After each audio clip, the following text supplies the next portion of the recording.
Bismillahirrahmanirrahim. Untuk pertemuan kali ini yaitu pelajaran tentang pendidikan agama Islam dan budi pekerti untuk kelas 5 yang akan kita bahas pada pembahasan kali ini adalah tentang zakat, infak, sedekah, dan hadiah.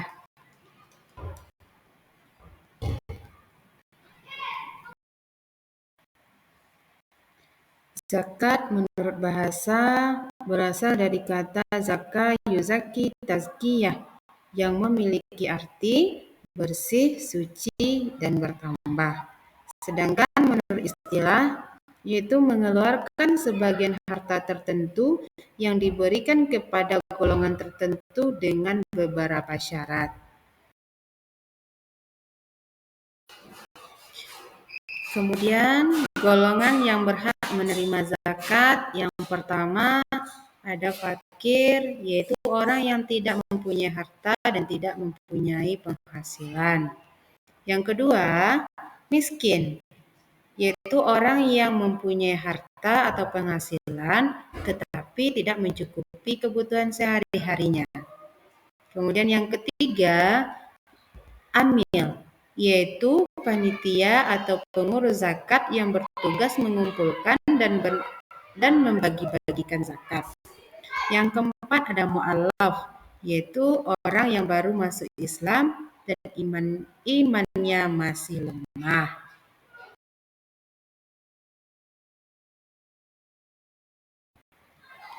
Selanjutnya, golongan yang berhak menerima zakat adalah riqab, yaitu hamba sahaya yang telah dijanjikan akan dimerdekakan oleh tuannya.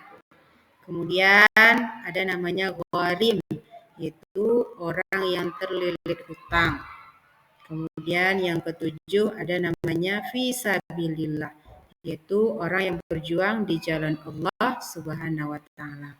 Dan yang terakhir, golongan yang berhak menerima zakat adalah ibnu sabil, yaitu orang yang dalam perjalanan jauh untuk tujuan baik dan kehabisan bekal ketika akan pulang ke daerahnya.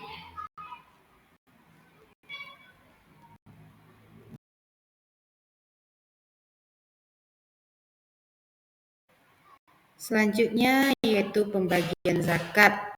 Yang pertama ada namanya zakat fitrah. Zakat fitrah adalah zakat yang dikeluarkan oleh setiap muslim pada bulan Ramadan berupa makanan pokok yaitu beras, jagung, gandum, dan lain-lainnya. Yang kedua ada namanya zakat mal atau zakat harta.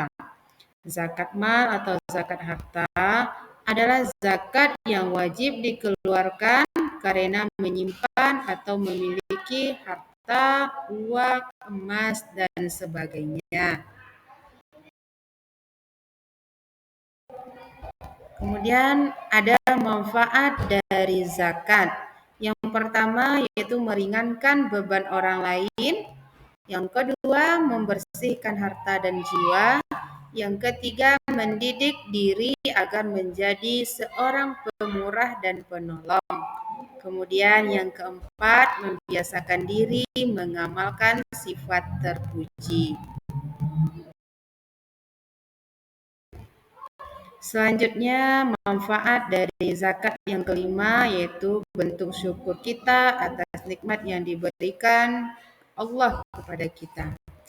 Kemudian yang keenam, mengasah sikap peduli terhadap sesama.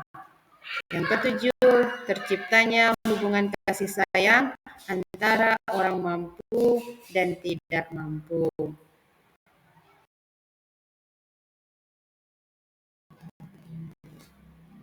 Kemudian kita beralih lagi kepada infak. Infak adalah mengeluarkan sebagian harta benda yang dimiliki untuk kepentingan yang mengandung kemaslahatan bagi orang banyak seperti fakir, miskin, kaum kerabat, anak-anak yatim, dan orang-orang yang membutuhkan. Kemudian lanjut lagi kita kepada sedekah. Sedekah itu berasal dari kata sodaqah yang artinya benar.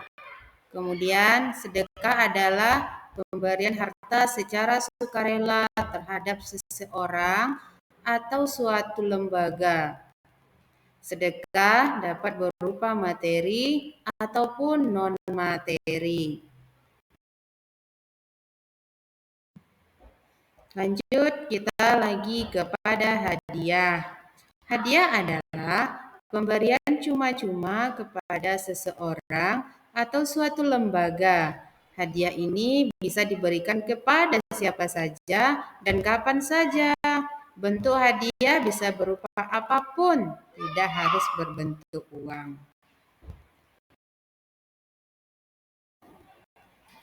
Dan selanjutnya adalah hikmah zakat, infak, sedekah, dan hadiah.